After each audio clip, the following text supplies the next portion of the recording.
I'm sorry for the introduction, or I'm sorry for the brief interruption because of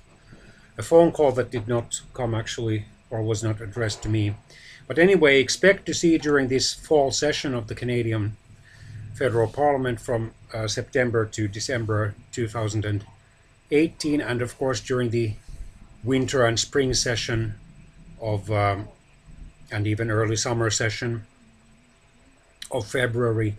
to June 2019, more and more claims that, of course, on the part of the opposition parties, that things are much or clearly worse than they were back in 2015, when the current federal government under Prime Minister Justin Trudeau came into power, and that whoever else wins the election will definitely make things clearly or much better, even though the realistic Canadian voters, who probably compose a majority of those who are likely to vote, admit the fact that there are no quick fixes to Canada's problems, whether they be political, administrative, demographic, economic, social, educational, cultural,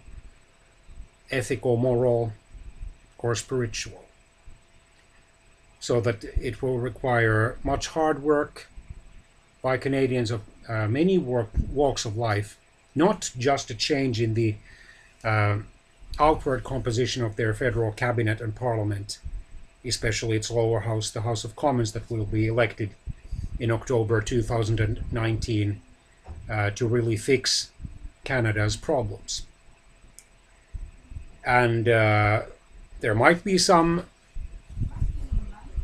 family values rhetoric, pro-life rhetoric, pro-traditional marriage rhetoric as window dressing by those conservatives who are not really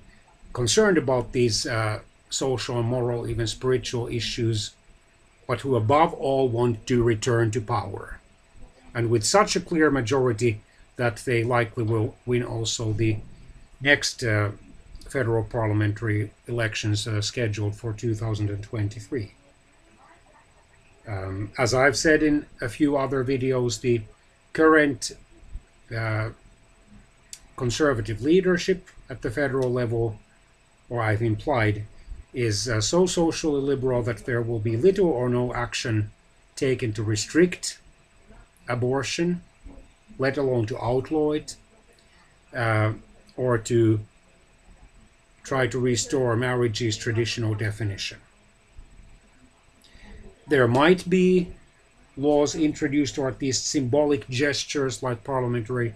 resolutions given, or prime ministerial or cabinet proclamations given to encourage those people who oppose abortion for moral and or spiritual, religious reasons, that their rights will be protected, as long as they don't incite hatred or violence against those who favor abortion or actually perform abortions. And there might be similar symbolic gestures towards those Christian teachers and other educators and Christian parents and students who don't want the private Christian schools to be taught, even on a part-time basis, by openly homosexual people, although of course such people and their supporters would quickly sue them for discrimination and take the cases to the provincial Supreme Court, and on appeal even to the Canadian Supreme Court. But let us hope and pray that there will be clearly more constructive and relevant debate and work to improve the ordinary Canadians' well-being, despite the upcoming election campaign, which will be a hard-fought one. Okay, bye-bye.